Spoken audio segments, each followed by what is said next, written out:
నూలు నూలులో శతాబ్దాల గౌరవం, పట్టు పరంపరకు ప్రతీక, సంప్రదాయానికి శాశ్వత చిరునామా సఖీ. నమస్తే, వెల్కమ్ టు సుమన్ టీవీ. నేను పద్మిని. ప్రస్తుతంతో పాటు ప్రముఖ ఆధ్యాత్మికవేత్త, వాస్తు జ్యోతిష పండితులు, లలిత ఉపాసకులు, వాస్తు జ్యోతిష శిక్షణ నిపుణులు బ్రహ్మశ్రీ నానాజీ పట్నాయక్ గారు మనతో పాటు ఉన్నారు. మాట్లాడదాం.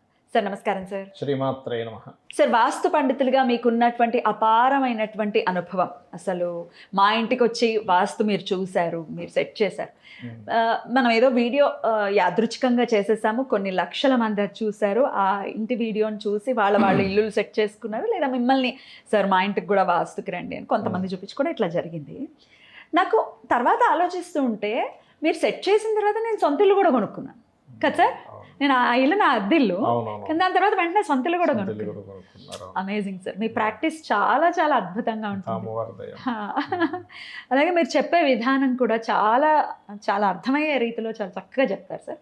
అయితే ఇవాళ ఒక సిరీస్ లాగా చేద్దాం సార్, విత్ యువర్ పర్మిషన్. ఇంటికి ఉన్నవి 8 దిక్కులుగా కన్సిడర్ చేస్తారు కాబట్టి ఒక్కొక్క దిక్కు, సే ఈస్ట్ నుంచి మొదలు పెట్టుకుంటే ఈస్ట్ అసలు ఎలా ఉండాలి, తూర్పు దిక్కులో ప్రతి ఒక్కరు కూడా ఎలా ఉండాలి, అలాగే ఏ రాసుల వాళ్ళకి, ద్వాదశ రాసుల్లో ఏ రాసుల వాళ్ళకి ఈస్ట్ అనేది సెట్ అవుతుంది. ఒకవేళ తెలియదు అనుకోండి, ఇన్ జనరల్ గా కూడా ఈస్ట్ ఎలా ఉండాలో మీరు చెప్తూ ఉంటారు కదా, ఈ కలర్స్ ఉండాలి, ఈ పటాలు ఉండాలి, ఇట్లా మీరు చెప్తూ ఉంటారు.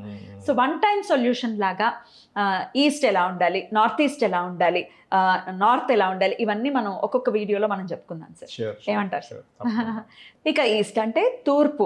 తూర్పు అసలు ఎలా ఉండాలి సార్? మేము అసలు తూర్పు దిక్కు ఉన్న ఇల్లులే ఎక్కువగా ఉంటాయి కదా, తూర్పుని మేము ఎలా చూసుకోవాలి, ఏమేమి ఉండొచ్చు, ఏమేమి ఉండకూడదు, అలాగే ఏ రాసుల వాళ్ళకి తూర్పు సెట్ అవుతుంది, ఇది ఒక్కసారి మీ ద్వారా. ఫస్ట్ ఆఫ్ ఆల్ ఏంటంటే, మనకి మెయిన్ ఎంట్రన్స్ అనేది రాశిలో ఏం చూస్తాము, పేరులో ఏం చూస్తాము అని క్లారిటీ తెలుసుకోవాలి.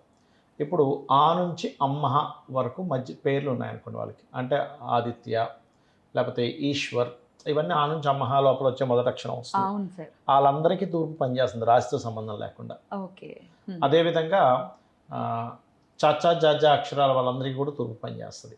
యారాలాభ అక్షరాల వాళ్ళందరికీ కూడా తూర్పు పనిచేస్తుంది, గుర్తుపెట్టుకోండి. ఇది ప్రధానంగా మీరు తీసుకోవాలి. మరి రాశి నుంచి ఏమిటి? ఇప్పుడు మేషరాశిలో పుట్టాము. మేషరాశి అనేటువంటిది సహజంగానే మేషం అనేటువంటి తూర్పు సైన్ కింద తీసుకుంటాం. మేషము, సింహము, ధనస్సు తూర్పు సైన్ల కింద తీసుకుంటాం. అగ్నితత్వ రాశులు అన్నీ కూడా తూర్పు సైన్స్, అవన్నీ ఈస్ట్ సైన్స్ అనమాట. వృషభము, కన్య మరియు అదేవిధంగా మకరం ఈజ్ సౌత్ సైన్స్, మిథునము, తుల అండ్ కుంభం ఈజ్ వెస్ట్ సైన్స్, కర్కాటకము, వృశ్చికమైన మీన రాశి ఈజ్ ది నార్త్ సైన్స్ కింద తీసుకుంటాం. ఇక్కడ ఏంటంటే, మీరు మేషంలో పుట్టినంత మాత్రాన వెంటనే ఈస్ట్లోకి వెళ్ళిపోకూడదు. ఇక్కడ ఒక చిన్న ఇది అంటే ఎగ్జాంపుల్, ఇందాక నేను మీకు చెప్పాను, పలానా అక్షరాల వాళ్ళకి పలానా సైన్ పనిచేస్తుందని చెప్పాను కదా. అవును సార్. ఇక్కడ మీకు ఈ తూర్పు సైన్స్లో అంటే మేషంలో కానీ, సింహంలో కానీ, ధనస్సు రాశిలో కానీ శుభగ్రహం ఉందనుకోండి, ఇంకా బాగా పనిచేస్తుంది. మన జాతకంలో కూడా ఎలా ఉందో చూసుకోవాలా? మన జాతకంలో ఎలా ఉందో చూసుకోవాలి.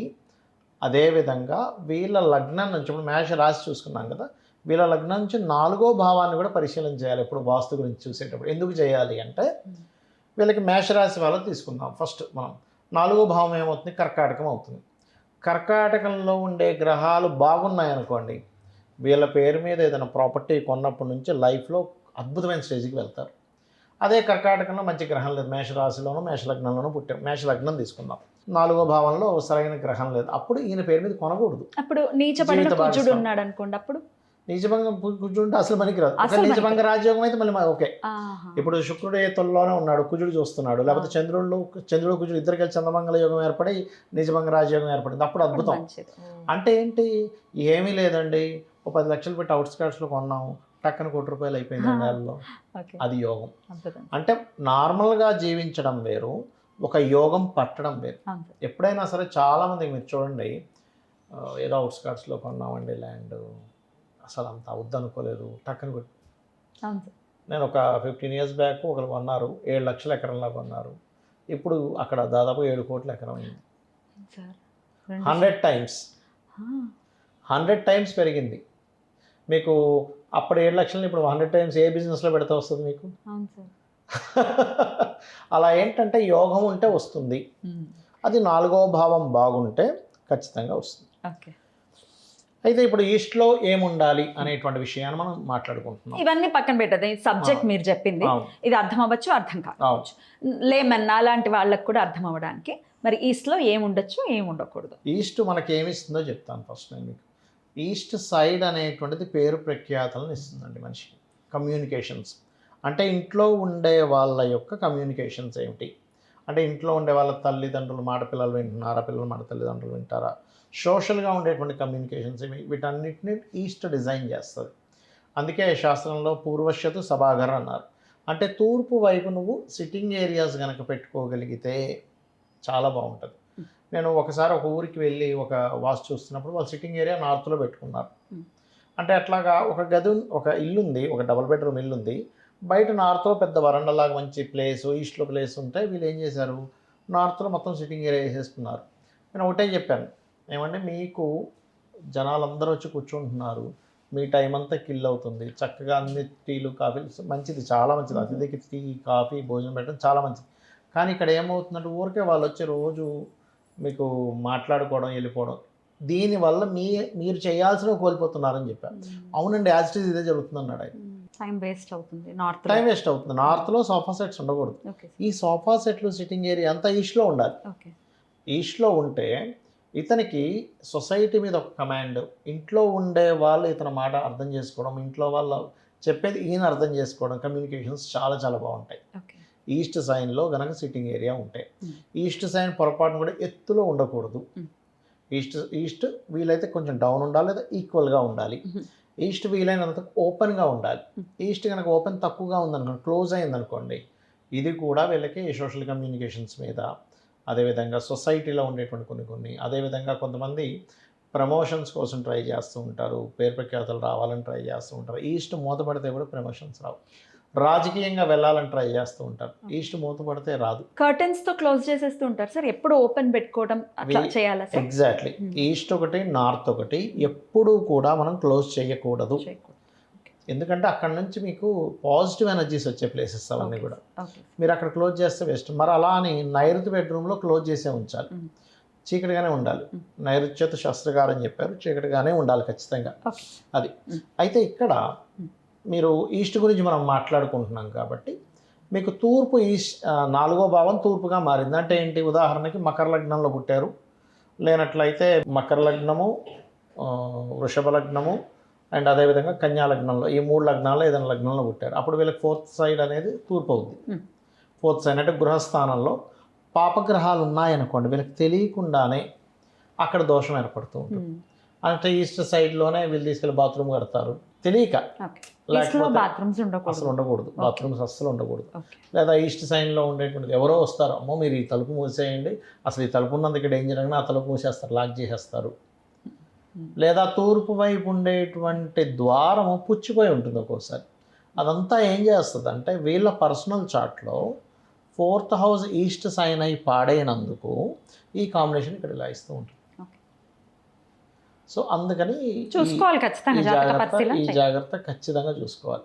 మీరు చూడొచ్చు, మీకు ఖచ్చితంగా దాని ఫలితం చూడొచ్చు. మీరు ఇదేదో సంశయించుకుంటూనో సందేహపడుతూనో మనం చేయాల్సిన పని లేదు అంటాను.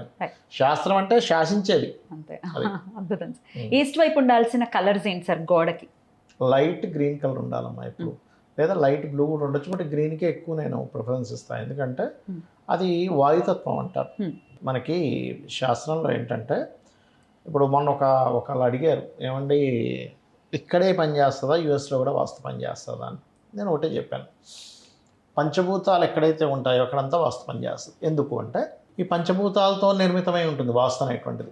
అగ్నితత్వము, ఆగ్నేయం అగ్నితత్వము, అదేవిధంగా జలతత్వము, వాయుతత్వము, ఆకాశతత్వము, భూతత్వము, ఈ 5 తత్వాలతో ఉంటుంది. వీళ్ళు గనక ఉదాహరణకి ఈస్ట్ సైన్లో వాయుతత్వం కాబట్టి గ్రీన్ కలర్ వేసుకోవడం వల్ల అది ఇంకా పాజిటివ్ అవుతుంది. అంటే సోషల్ కమ్యూనికేషన్స్ వీటన్నిటికీ పాజిటివ్ అవుతుంది. ఇంట్లో ఉండే వాళ్ళు కనుక మాటికి గొడవలు పెట్టుకుంటున్నారండి, ఇంట్లో మనశ్శాంతి లేదనుకునేటువంటి వారు తూర్పున రాముడు పట్టాభిషేకం బొమ్మని పెట్టి అక్కడ వాళ్ళు కనుక హారతి ఇవ్వడం, రోజు దండం పెట్టుకొని చేస్తున్నట్లయితే ఖచ్చితంగా ఒక 30 అంటే 3 నెలల్లో, 40 రోజుల తర్వాత అంటారు, బట్ ఒక 3 నెలల్లో వాళ్ళ ఇంట్లో ఉండే వాళ్ళ యొక్క మానసిక పరిస్థితి దగ్గర నుంచి, కమ్యూనికేషన్స్ దగ్గర నుంచి మనం 100% చేంజ్ని చూస్తాము. అద్భుతం సార్. పెట్టుకోకూడని వస్తువులు ఏమైనా ఉంటాయి సార్? అంటే క్లోజ్ అయితే చేయకూడదు అన్నారు, పెట్టుకోకూడని వస్తువులు ఏమైనా ఉంటాయా ఈస్ట్లో? అంటే ఇక్కడ ఈస్ట్లో టీవీ పెట్టుకోవచ్చు, టీవీ పెట్టుకోవచ్చు, సోఫా సెట్ పెట్టుకోవచ్చు. ఈస్ట్లో మళ్ళీ దాన్ని 3 భాగాలు చేస్తాయి. East, south east, east north ఈస్ట్లోనేమో ఎంటర్టైన్మెంట్ వస్తువులు పెట్టాలి అండ్ ఫొటోస్ పెట్టుకోవచ్చు. ఈస్ట్ సెంటర్లోనేమో ఈ మొక్కలు, ఈ కుండీలు లాంటివి పెంచుకోవచ్చు అండ్ కొంచెం వెలుతురు రావాలి. ఈస్ట్ సౌత్ ఈస్ట్లో కవ్వంతో ఉన్నటువంటి కృష్ణుడు బొమ్మ పెట్టుకోవచ్చు. ఇవి చెప్పారు. సౌత్ ఈస్ట్లో సంతానం కలగకపోతే తూర్పాగ్నేయంలో పెట్టుకోవచ్చు. పెట్టుకోకూడదు అంటే ఎప్పుడైనా సరే ఏ ఇంట్లో అయినా ఒకటే గుర్తుపెట్టుకోండి, అక్కడ ఉండే ఎనర్జీకి వ్యతిరేకమైన ఎనర్జీ ఉందా, అంటే ఎక్కువ బరువులు ఏమైనా పెట్టేసి మనం ఎక్కువ హైట్ పెట్టేస్తున్నామా, ఇది ఒకటి మెయిన్గా చూసుకోవాలి. హైట్ పెంచే లాంటివి ఏమీ చేయకూడదు ఈస్ట్లో. అది ప్రధానంగా చూసుకుంటే సరిపోతుంది. అంటే ఎలా అంటే ఇప్పుడు కొంతమంది ఇళ్లలో చూడండి, బాల్కనీ వస్తుంది, ఒక 10 ఫీట్ల బాల్కనీ ఇలా బయటకు తీస్తారు, తెలియక హైట్ పెంచి తీస్తారు. హైట్ పెంచి తీశారు బాల్కనీ అంటే మీకు అది దోషం ఇస్తుంది. అది ప్రధానంగా గుర్తుపెట్టుకోవాలి. ఈస్ట్ ఎంట్రన్స్ హౌసెస్ ఉన్న వాళ్ళకి మెయిన్ ద్వారం, సింహద్వారం పక్కనే చెప్పుల స్టాండ్లు రావడం అనేది ఉంటుంది, అలా పెట్టచ్చా? ఎప్పుడైనా చెప్పుల స్టాండ్ వీలైనంత మటుకు అవతల గోడ పెట్టాలి. ఒకవేళ గోడ పెడితే గోడ కానిచ్చకుండా పెట్టాలి. గోడ కానకూడదు. పెట్టకూడని విషయాల్లో red colour curtains, red colours ఈస్ట్లో వేయకూడదు. పింక్, రెడ్డిష్ కలర్స్ ఏమవుతుందంటే వైరల్టీ పెరుగుతుంది. ఇంట్లో ఉండే కుటుంబ సభ్యులతో అనవసరమైన గొడవలు, సొసైటీ అనవసరమైన గొడవలు అనేవి పెరుగుతూ ఉంటాయి. అదొకటి చూసుకోవాలి. అక్కడ కిటికీలు, తలుపులు పుచ్చుకోకుండా చూసుకోండి, రెడ్ కలర్ లేకుండా చూసుకోండి. ఇంకోటి తెలియక ఈస్ట్లో కొంతమంది పొయ్యి పెడుతూ ఉంటారు, అది చాలా డేంజర్. స్టవ్ పెట్టడం చాలా డేంజర్ ఈస్ట్లో, అస్సలు పనికిరాదు. Right sir, beautiful sir. Almost అన్ని విషయాలు మనం టచ్ చేసినట్టున్నాం. ఇంకా ఏమైనా మీరు కొన్ని విషయాలు ఇవి కూడా టచ్ చేయండి అని అనుకుంటే కనుక, మీరు తెలుసుకోవాలి అనుకుంటే కనుక కమెంట్ సెక్షన్లో రాయండి, నెక్స్ట్ వీడియోస్లో చేసేటటువంటి ప్రయత్నం చేస్తాం. అద్భుతం సార్. ఇక నెక్స్ట్ వీడియోలో నార్త్ ఈస్ట్ గురించి, అంటే ఈశాన్యం గురించి మాట్లాడుకున్నాను సార్. థ్యాంక్ యూ సార్, నమస్తే. శ్రీమాత్రే నమః.